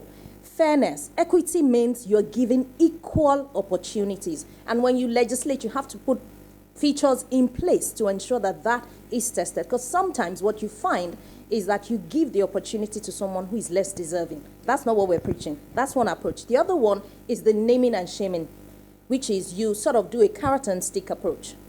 You incentivize, but you punish when there is no. So there's a prescription. It's a nice to have, but there are measures that if you don't comply, you then have sanctions that are imposed. Okay, thank you. I think Yemisi spoke to that earlier as well, about making sure that, those that are doing the right things, get the recognition, and those that don't, definitely, yeah. So, do you want to add anything, Yemisi? Okay. I just wanted to add something. I think just to speak to the concern that you always hear when you talk about targets, there's always but we need to be careful we don't compromise on meritocracy, almost as if and I don't think this is what you mean at all, but almost as if, hey, there's so few women. If we're trying to get to 50%, if we go beyond 30%, then we'll start scraping the bottom of the barrel. And that simply isn't true. So I think what we need to say is that I believe in targets. I'm an accountant. I believe in hard targets. Set people targets. And it's then up to them to make sure that they meet those targets in the correct way. And I will also say to the woman, even if you are appointed as a token, you are there. You've been given a job, do it. You know what I mean? So maybe they thought, we found somebody and we'll just put this person in as a token, but they've given you that title. Yep. Use that title, add value. And I think particularly, again, in the private sector, when you are adding value, your seat on the table gets bigger and bigger. Yep. That is the truth. Because people think, this person is adding value. Our bottom line looks better because she's here. Exactly. Why would they then compromise that? And also just one point, and I think the reality is that increasingly organizations will think, she's not going to leave us to go home. She's going to leave us to go and work for our competitor who's got his act together and is treating women with this, and I don't want that to happen. So if I don't want that to happen, I need to make sure that within my organization I'm doing the right things. Thank you. Thank you so much, and that is so true. I had a conversation, or I had another talk, and it was about women on boards, and it was a mentoring session, and some of the questions were that, what do you do, and if you get to be in, get to the boardroom, what if they don't want to hear? I said exactly what you said. You are there. First of all, people trying to get up in the room. You are in the room. What's your excuse? You're in the room. You now take that opportunity and do the best. For me, I need to be at the door. I don't even need to be in the room. They'll hear me at the door. I can be on the way in, because you know what? If I get into this vicinity, you would know I'm here. You take up the opportunity and you make sure that you are visible because you're bringing value.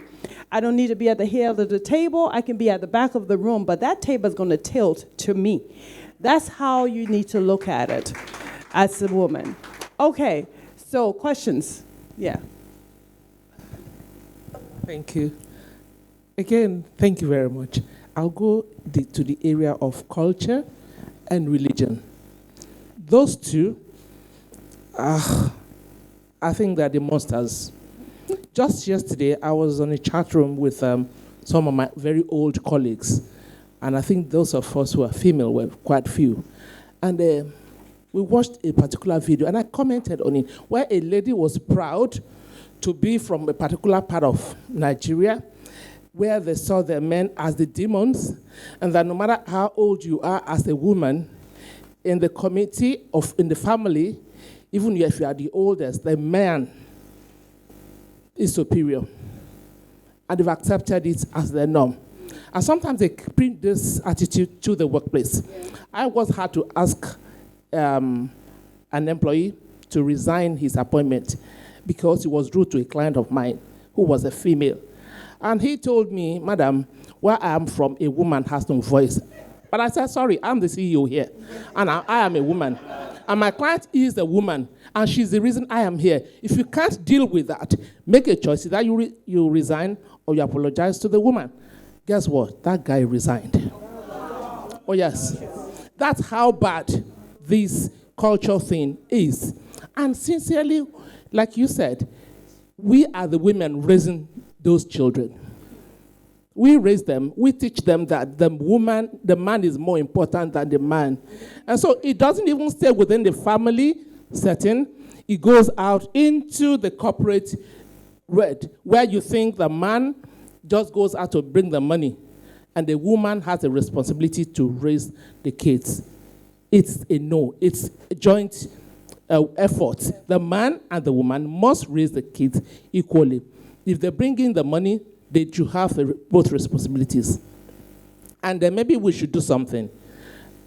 Before we take any man on the board or anything, we also want to see his family. How domesticated is he?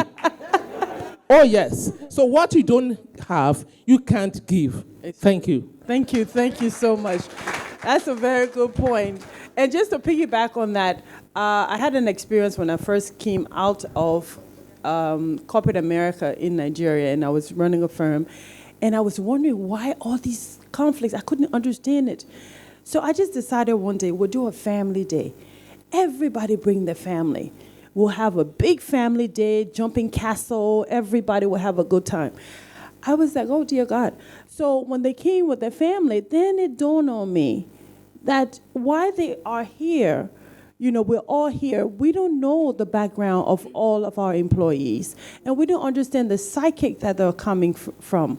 So we had to actively put a change management in place, not only to address the individual that was in the company, but where they were coming from, so that we can feed that back into their home to enable that person to thrive better in the environment and the culture we're providing for that particular company. So you're definitely right. Definitely right. Okay, I'm a golfer, so if I play golf with you and you're a good golfer and you got a good attitude, you can be on my board. Go ahead. Thank you so much for sharing your experiences. I do want to say that the company that I work for, we have been just like the, should I say, the person who's paying the bills today, Heritage Bank. Thank you so much. Thank you so much. Okay, thank you. Well, you said something which I thought was very important. You said that we have to be intentional. And I think that that is so critical. For our company, we are really a female-led company. We have a chairman who is a female. By the way, thank you, moderator. I'm the CEO, I'm a female. Our CIO is a female. Our head of sales is a female. Our head of corporate services, which is HR, is a female. The only male we have is the CFO. So I know, so he's taking care of the money. But I'm telling you that those things are intentional, and we are literally the largest credit bureau in Nigeria. When you talk about big data, we're talking about women who are carrying this company. So I think that one thing that I want to say is that when we get suppliers or we get vendors, we do actually look at companies that are being driven and run by women. And I'm saying that I don't know if that is a DEI for your companies and things like that, but do you find that the decisions you make are not only internal, but what are you doing when you're working externally? Because we don't see that in the market today. So I don't know if that's something you can address. That's true. Thank you, my CEO. Any other question? There you go. Good afternoon, everyone. My name is Foluke Akimoladu. I'm the Managing Solicitor of Trison Law Chambers. My quick question is, one, we keep saying that gender diversity equals equal opportunity, but what allows for equal opportunity? I remember going for a meeting, and I was the guest speaker, and they brought in this tray of sweets, and they asked, would you like to help us serve it? It was a meeting with all men. You know, of course I said, I'm sorry, I'll pass. But, you know, the point for me is that for women, we're the ones that give birth. The assumption is that we nurture.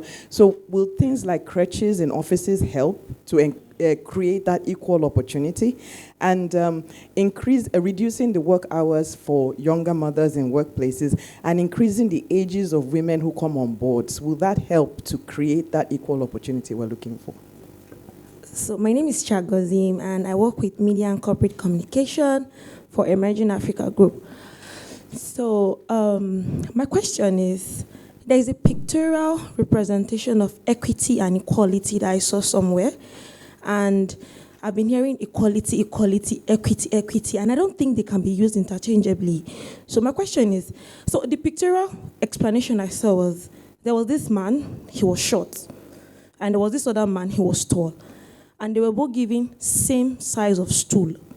And they were all standing at a window. They were trying to watch a football match. And the shorter one could only see the wall because he could not see, because he wasn't tall enough. And the other one was, he could even without the stool, he could still watch the match comfortably. So that was equality. But I don't think that's what equity is. So I want to understand, in this workplace, we're trying to say, okay, diversity, we want to balance everything. If we actually balance everything, the women will also be losing. Because if you're going to be giving, according to what my CEO just said, if you're going to be giving women about 6 months or 5 months for maternity leave, and you give men the same amount of time, also thinking of all the responsibilities that both of them have, like, how do you actually let me just go back to my straight question. How do you confidently say it is equality? Are we encouraging equality, or are we actually encouraging equity? So please ask my question. All right, so we have 5 minutes left, so we'll have to answer these questions pretty sharp. Yes, ma'am. Mine is more of a comment rather than a question. Year after year, we celebrate Women's Day and we make a lot of noise about it. Recently, I'm Kemi Adewale. I spoke at an event this year, and this year it's inclusive, inspiring inclusion. And I asked everybody, what was the theme for last year? Not one person in the room. What was the theme for the year before? Not one person in the room. So my charge is to women. Power is not given. Power is taken. It's time for us. There's a lot of rhetoric. We talk. I'm not against that. But another example, recently somebody was asking, she wanted a job, and I did everything I could. I pulled all the strings and everything and got her CV in front of somebody. Unfortunately for me, I didn't open her CV before I sent it off. And the person calls me, he was really angry, and he said, this person is unemployable. I looked at her CV and I cringed. So that little example is just that as women, we should prepare ourselves.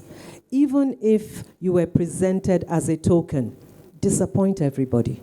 Make enough noise, prepare yourself, showcase yourself. So we keep talking about we haven't been given the opportunity. Create opportunities, present yourselves, and then speak. And then remember that whatever it is that you're doing, there are women behind you. You're representing everybody else that's coming behind you. So diversity, it's all right to say that, but what are we doing? What are you doing?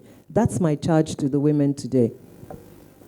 Okay, you spoke about the workplace having crashes and all that. I know a lot of companies are beginning to embrace this, I'll call it a soft skill, just to enable the women fulfill purpose and then maybe get to their full potentials. Really, the excuses of, oh, my child is sick today, my child is... And I'll tell you something. I keep saying, whatever it is we do, for me, is tied to you as an individual. How you manage your time, how you manage your resources you have around you. So I had all my children working as a banker.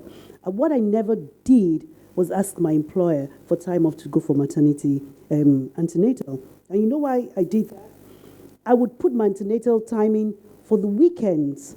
Because I was working with women, she would have allowed me go, but I also didn't want to keep going back with excuses, or I'm sick today, or I'm pregnant, I'm throwing up and all that.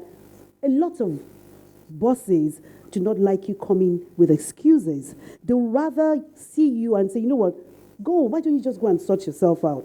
So, but with digitalization and the way the world is going now, a lot of companies are now embracing just to make it easier for the women to work and all that. And then, depending on the boss you have as well, you have home issues or you have, you don't have good support system. I think how you approach your boss too matters. If you keep coming with excuses, you don't come to work today, you don't come to work tomorrow, the work has to go on. It will see you as not being important. But if he sees you bringing value, despite the problems you're having, it would make out time and give you that room to express yourself. So that's how I see it. But things are changing, and we'll just keep embracing them. Thank you so much. Value is important. Go ahead. Thank you. I just wanted to speak quickly to the question, equality or equity. Definitely equity. So I love the example the lady gave. I think what an organization does in that case is give 2 stools to the short man. Yeah, because the tall man doesn't need the stool. So I think it's, it's smart thinking. It's recognizing the fact that some of these issues are inherent issues. So the short guy is short. It's not anything he did. It's not because he's a terrible person that he ended up short. He's just short. Yeah, and if he's adding as much value and you need him to watch that football match, then you give him another stool and let him watch the football match. I think it's, it goes without saying. Thank you. I hope that helps. Thank you so much. So we are going to wrap up now with less than 1 minute wrap up for each one of our panelists. What's your final thought to the audience, both online and here? I'll give you 30 seconds. So we'll start from the far right. All right. I think what I would like to say is that women definitely bring a lot of value to the table because of the diverse skill sets that women are able to bring, the variety of thought, as well as the emotional intelligence and, of course, the potential for companies that bring on women on board. An example is Soladex in the US that maintained a 60% to 40% distribution, gender distribution on the board, and was able to record about 19%. I know when Tony Sani spoke to us, she spoke about 10 to 30% profitability in the business that based on statistics that companies can achieve when they bring women on board and when they achieve gender parity. But I think what is critical that I would like to close with is the needs for organizations to pay attention to cultural norms and religious norms. I think someone said that. It's very important. Allowing people to see themselves in other people within the organization encourages them to come in. One thing I would say is, more and more, I see that when you find somebody from a particular tribe in an organization, other people gravitate towards that organization. Someone from a religion in an office, then other people feel, oh, so it's okay to work in that organization. You're not perceived as being monoline or focused on one particular type of religion. And I think that's one thing we need to keep pushing. Thank you very much. Thank you. I think what I would just say is that organizations need to keep it practical. I think it's in the realm of policies, it's in the realm of procedures, it's in the realm of making sure that the formal structures you have in place work. I think there are other issues that need to be dealt with, but I think we're way ahead if we have our formal structures right. The reality is that in many organizations, the formal structures on paper may look okay, but in practice, in operation, they're not yet right. And that's where I think we should really focus our attention on. And I think, I would just go back to the cultural issue. I think women, in mentoring younger women, you need to really understand where they're coming from. And, don't kind of shame people. Don't say, oh, but why would you do that? Why, really sort of understand where they're coming from and try and help them by unpicking that and saying, actually, the sky won't fall down if you say, I'm not going to do that. They do it once, it's difficult. Second time, it's easier. Third time, it's even easier. Yeah? Thank you. Thank you very much. Nihi? Right. So the direction of travel, to my mind, is positive. So things will get better. COVID-19 has shown us that you don't have to go to the office to work. Digitalization has shown that you can work from anywhere. We're having more women in leadership positions, and hopefully they will mentor others and lift up others. Those of us that are here, we're corporates, but the bulk of employers are MSMEs, and I assume quite a number of those are also women. So to my mind, it really will be positive. What we all need to do is focus on competence, and the women need to focus on contribution, what you are bringing to the table. And highlight your contributions. Don't be shy to demonstrate what it is you are bringing to the table. And in everybody's selfish interest, even the guy's selfish interest, you will go for the best hands. Yeah. And so if the lady is the best hand, like she said in your office where everybody is almost all the roles apart from the finance one, I find that interesting. Right? What? So if we focus on competence, if everybody contributes, opportunities abound. Thank you. Thank you so very much. Now to our sponsor today. So for me, I would like to close by just appealing that as women, we help to empower other people. Let's help ourselves. Let's embrace the diversity, as we keep saying. She said, and I believe when I made my presentation, I spoke about us coming here. It's like a yearly thing. After today, everybody goes to sleep. Let's be intentional. Let's be deliberate. Let's try and unlock the potentials, the value that other people are going to bring to the table. Let it not be just about ourselves. Let it be about the next person, helping that person grow, bringing that innovative part of them out for the world to see, make them visible. So at the end of the day, you make them be a bit more resilient in what they do. They become very tenacious in achieving their goals. And it's not just you celebrating yourself. Women must learn to celebrate each other. I belong to a tribe. It's called the Kalali tribe. We actually met at a women's conference. And we decided that, look, we were in minority because we were from the Niger Delta. And we realized, I'm not a tribalistic person, really. But we realized that where we are from, there were just few people. So we decided to come together and form a tribe that would help the younger women from the Niger Delta region and help them achieve purpose and also grow to their full potentials. Mm-hmm. Because we're coming to the table with value. Why would it be just about yourself alone? You must help other women grow. And that's what I think women should do going forward. Not just speak it, but awesome. Walk the talk. Thanks very much. We talked about value creation. We talked about making sure you bring that value out. We're talking about mentoring. We're talking about structure.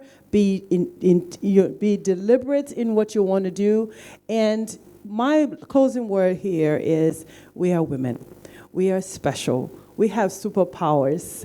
I told some young lady, she said, how do you manage work and everything else, being a mom? And I said, I don't manage being a mom. I don't manage being a wife. I manage being a CEO. I manage being a board director. I manage being a board chairman. But I don't manage being myself. It is part of who you are. And there's nobody that can be a better you than you. So as we have spoken here, let us remember as women, we are the best. We bring everything to the table. And we definitely don't want to manage that. We can manage the rest. Have a great day.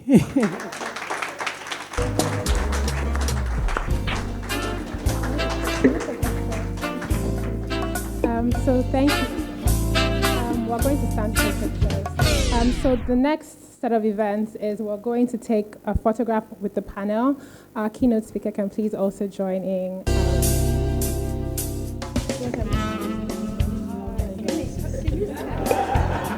Even building this thing, it was not gender appropriate.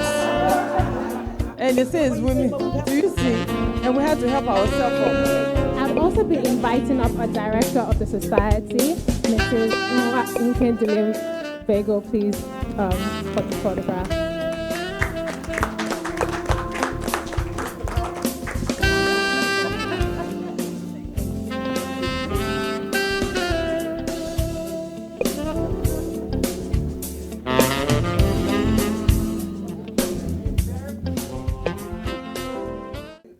So thank you to our online audience as well. We're going to be presenting plaques to our speakers. Just to say thank you for coming and spending time with us and giving us value as we have spoken about today. So the order of pictures. So the plaque is going to be presented by our director, and we're going to start with, of course, our keynote speaker, Dr. Toyin Sani. Yes, so we're going to be presenting a plaque on behalf of the society. On behalf of the society, just to say.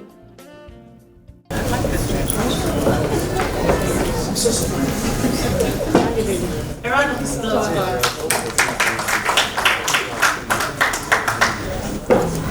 The person to receive a plaque will be Mr. Nii. Plaque is going to be presented to Mr. Felicia Phillips, and this will be received by Miss Yewande Tembo. And of course, we can't say thank you enough to our sponsors. The next plaque is presented to Mrs. Ben Willie.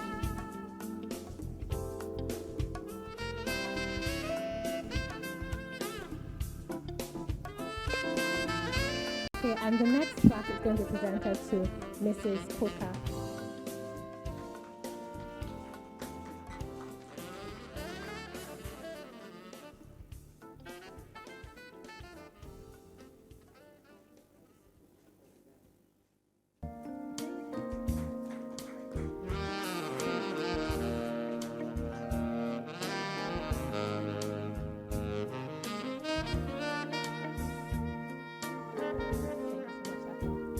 So thank you everyone for your time here. We're going to have cocktails afterwards, but just to say a few things, I'm going to invite Mr. Olufemi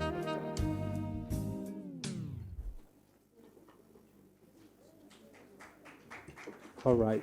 Thank you so much once again. We want to appreciate all our speakers and all our panelists. We say thank you. To all our participants, we want to say thank you for your time. You agree with me that it's been a very rich conversation and it's a time well spent. We want to say thank you to everyone that has made this to be a success. And thank you to our amiable MC She's a member of the society. We want to say thank you. Thank you so much. So we have a message from our sponsor. Some say Africa's golden era is gone. A time when great African kings and queens built their dreams into empires, stretching across the continent and beyond. But we say a new era is upon us. A new set of African kings and queens are on the rise. Driven by the same wealth of character as the kings and queens before them. Building new empires of enterprise with the right partnership. So rise up wherever you are, new kings and queens of Africa. Embrace your full potential and be proud of your heritage. Heritage Bank, your timeless wealth partner. All right, thank you so much again, once again to our partners, the Heritage Bank, in hosting this event. So briefly, I'll just be taking us through services that we render at the Society for Corporate Governance Nigeria. Even as we appreciate speakers leaving, we say thank you so much for coming. We thank you, we appreciate you. As a Society for Corporate Governance, we have a range of services that your organizations can benefit from. The first is board evaluation service. As board evaluation service, we have board enhancement program, board training program, board governance advisory, corporate governance audits, board policy documents and review, and we have corporate governance advocacy. And lastly, we have a board recruitment service. If you want to recruit your board members, it's part of what we do at the Society for Corporate Governance. We have few sets of upcoming events, training, that I think you will want to benefit from. Next week, we'll be having a training on board independence and corporate governance. We want you to be part of this event. We'll share this as part of our post-event communication. And in April, we'll be having training for directors on data privacy and cybersecurity, the role of the board. We want you to be part of this training. We want to appreciate everyone for being part of this event. We would love to see you again in all our meetings. And if you are here and you are not a member of the Society for Corporate Governance Nigeria, we want to say the door is open, and we want you to be part of us. We want you to see our staff members out there, pick a form and become a member. Let's advocate for best practices and ethics within our corporate governance space. We would love you to join us. Until we see next time, we want to say thank you for coming. Thank you for honoring our invitation. God bless you.